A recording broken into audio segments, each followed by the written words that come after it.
Alexis, did you know that sloths only poop once a week? I didn't know that. Well, I've I never didn't heard that. I mean, talk about slow movement. Like, goodness gracious. Hopefully today's episode goes a little quicker than that. Hopefully. I hope so. Well, hey everyone, we're a green thread. If you're listening, you won't get the luxury of the things that we're going to talk about on our, video part, but for the ones who are watching, hello, we see you. Hey cuties. We're actually here at Georgia Highlands College, so shout out to them for allowing us to use their podcast studio. But without further ado, let's get into our conversation for today. So for today, we're going to be talking about something that I feel like, especially with this election coming up, has been really heavy on our minds, and that's a lot of climate anxiety. Because I feel like in the last few years, we've really gotten to this point where we feel like it's all or nothing, or like very doom and gloom. Like, I kind of feel like if we don't do something at this moment, nothing will change. But that sometimes can be like a bit of an unhealthy mindset, because like, then what are we supposed to do? Like, Right. we're only one human. Yeah. But the term that I know we've referred to it as, and a lot of people might not know the definition, is eco-anxiety, but it can also be named like climate anxiety. Basically just the fact that people don't they feel very negative emotions when it comes to environmental issues. And I think one of the main things that we're trying to accomplish with this podcast is, turning that frown upside down. Yeah. Like making it feel like there's hope in the world, because there's a lot of us that don't realize that we love the environment a lot. Yeah. And I think we are so spread out in the world that we kind of are like trying to talk to through a megaphone to see who's listening. And I don't know, I just feel like it's a big topic on my mind. What about you? Yeah, it's definitely a huge topic, and like you said, especially with the election coming up, that's a huge thing on a lot of people. I mean, the environment is on the ballot, is how I think about it. Amen. And about just climate anxiety, a lot of things get skewed a lot in any type of media, and especially like with climate change, and I see the word climate crisis a lot. And so the word crisis, even, like, oh my God, we're like on a dying, spinning ball in space. Like, that's scary. That's terrifying.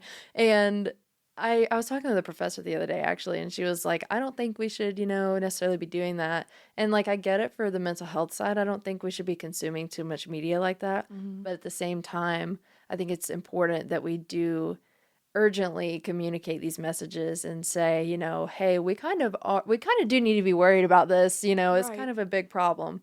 So just kind of, being mindful of what we're consuming and what we're putting out, things, people like us putting things out there, how we word things, and just making people feel at ease, but at the same time making people feel like they can make a difference. Exactly. Like, I think it's a matter of when you're saying like the crisis, like that honestly made me just now like kind of freeze up. Because it's like, and that like paralysis almost is like so engulfing that like you don't even know where to start. Because like you see, I mean, there are plenty of people out there that are talking about the positives and talking about what people are doing all over the world. I mean, there are so many people in our generations younger than us, maybe even a little older than us, that are truly just tired of it, and we're trying to make change. And I think that's the beauty of people that are waking up to this issue. Absolutely. And I think it really helps to like have the I think of the Oreo method kind of like, you talk about the negative, you talk about the positive, then you talk about the negative, and then you talk about positive again. So like you kind of have a cushion on both sides of like, these things are happening, and we do need to like acknowledge that they are happening, but also we've got this. Like at the end of the day, we've got this. I know a lot of people also with climate anxiety are like, well, especially people in the field are like, what do I do? Where do I go to find resources for me? Because we can sit here and tell you how to like feel better about what we're talking about, but then where do we go? Because it's like the therapist to the therapist. Right. So I know a lot of people might know about these different resources, but I'm definitely gonna like, for the people that are watching our videos, which you're amazing, love you. Just kidding, we love all of you. But those who are watching, we're gonna put a link to the resources, but we'll also include them in our link tree. I think that's gonna be an important thing. But just things that you can go to get help. One of them is allwecansave.earth/emotions. And they have their own like I think last time I looked, it was like an entire course that they like Oh, tell cool. you all these different things and different ways to cope with your own anxiety around like the climate crisis. Also, Good Grief Network is amazing when it comes to like being able to be in a big global like community, which is kind of what I hope that we become. Yeah. Because I think those are one of the main things that really help like bring people together. And then another one that I really like is Climate Psychology Alliance of North America. Sorry if you're not in North America, Yeah. but they have a lot of their own courses as well that are actually taught by I think climate like therapists and psychologists and people who like specialize in these areas. But I think it's also like I said, it's just important to know that help is for everybody. It's Oh, not yeah. like you don't have to Absolutely. be a conservationist or like an expert in this field to feel these emotions, Yeah. to be validated in the emotions, but also to get help with them. Absolutely. I absolutely agree. And as someone who has been in therapy and talked with their therapist about it, it's a big thing and it's some big feelings. And even before I was in this field, I was in the arts. I was in a totally different field. And just talking with her about it, she could tell I really cared about it and I was really passionate about it. So even, not being connected to this field, not going to school for it, not wanting a career in it, I was feeling these big feelings. I did not know what to do with it. It felt like such a big challenge to tackle, and I just felt like it was impossible. But we talked about it. We came up with some solutions. She said maybe you can volunteer. That's another thing you can do, even to just help calm your eco anxiety and Right, just, yeah. do some volunteering. Maybe apply for a part-time job, something like that, or just, staying informed, looking at the good news of things. Things like Good News Network, I think, or Good Co, things like Yeah, that on yeah. Instagram. I can't remember exactly what they're called, but y'all know.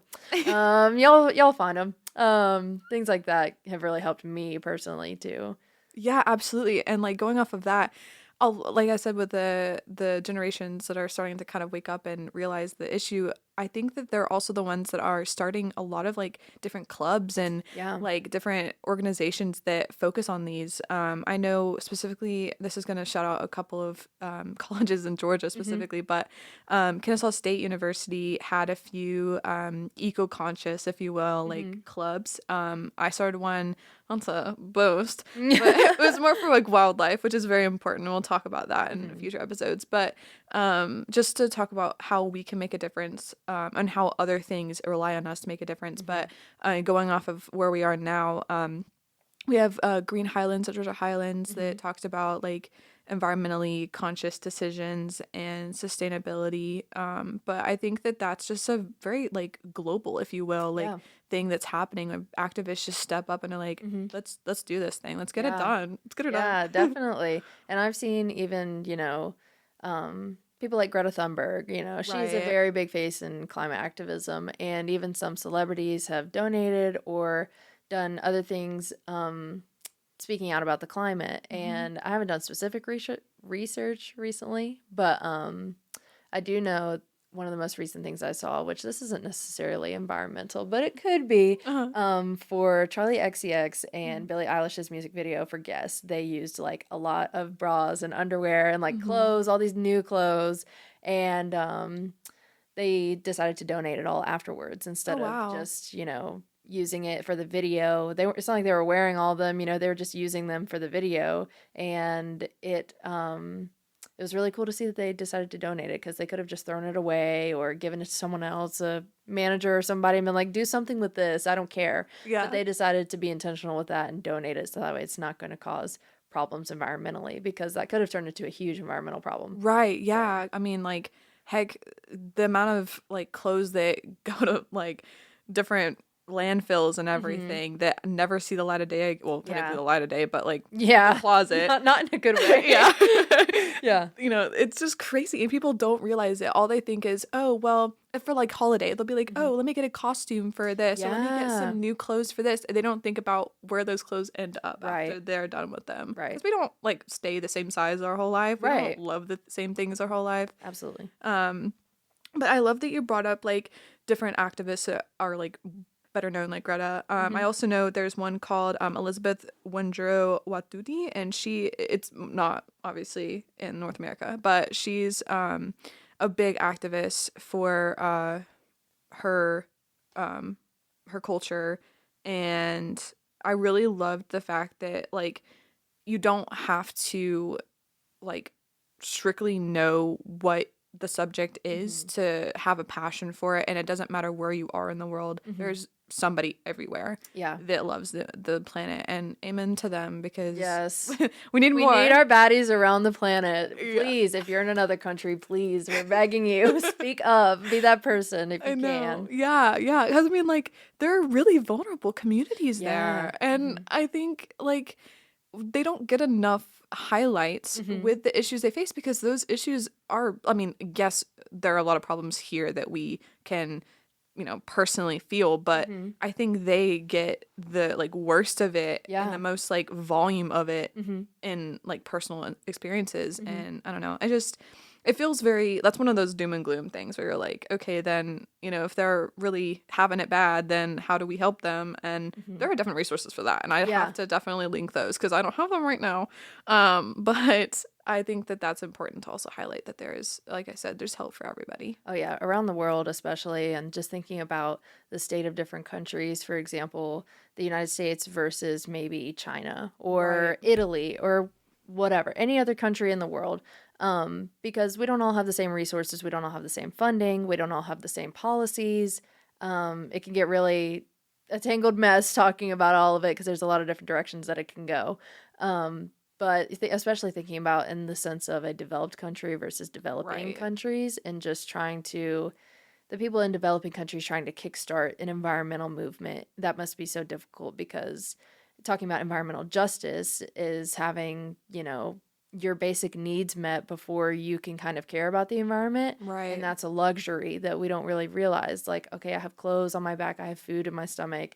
And then I can worry about, you know, the contaminated water down the river or the contaminated soil in the farm a few miles away. Things like that, which ultimately those things do affect your basic needs. If you do live in a community that's got contaminated water or contaminated food, that can become a huge problem. And then I can't imagine the mental state of those people choosing what to care about and choosing what they can devote their money to, their time to, their cares to, things like that. So it's definitely a privilege to care about the environment as well. And that's why I'm glad that some celebrities have spoken out, because, like I said, it's a luxury, and they have that luxury for sure. They have all their needs met. They have everything they could ever want. They can do whatever they want to with their lives, and some of them choosing to do something good for the planet and good for our future is amazing.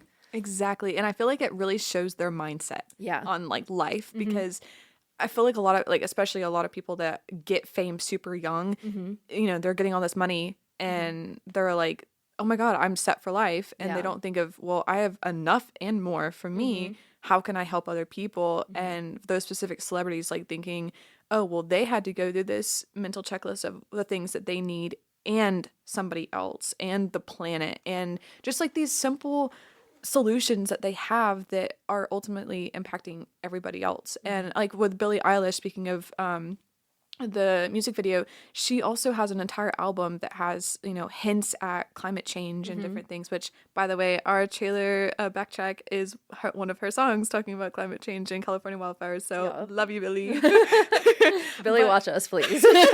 Sponsor us. For real, love you. But like with her last like album, she actually like did a lot of sustainable things, just like producing her album, and you know, mass consumerism. So she put that into her mind, and she was like, okay, so how can we fix this? And that was really, really, really cool. And it shows other people that they can do it too, because then I feel like somebody else, you know, if they don't have someone to kind of have a role model in it, they're like, how do I make a change that impacts all these people? So that, it's just a mindset, and it's a beautiful mindset when you find someone who shares it, and especially someone who's not in the environmental field. So if you're watching and you literally have never gone to school for environment, you just love it or want to learn more, you can, and you are also important. So just saying that fan base can spread everywhere. Oh yeah.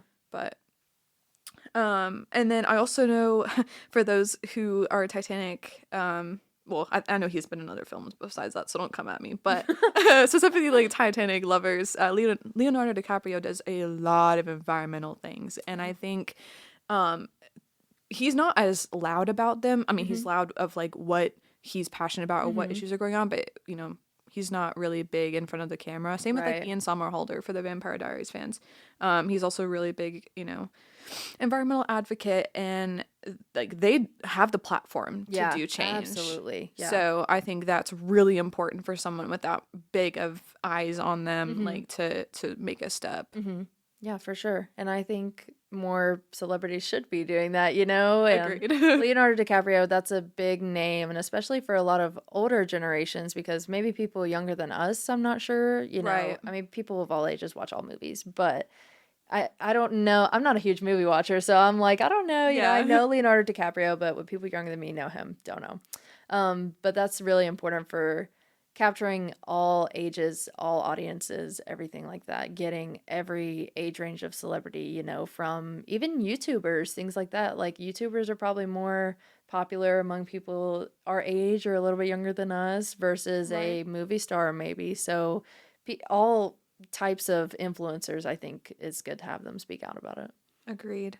Well, that brings us to a closure on this topic. If y'all need any, you know, inspo on, well, we need inspo, but if you need any like extra inspo of like ways to, you know, get involved, or even resources like we talked about in the beginning, if you yourself are feeling very anxious, again, we'll have our resources linked in our link tree, and also commented down below. And yeah, we hope to see you next time on Green Thread. See you next time.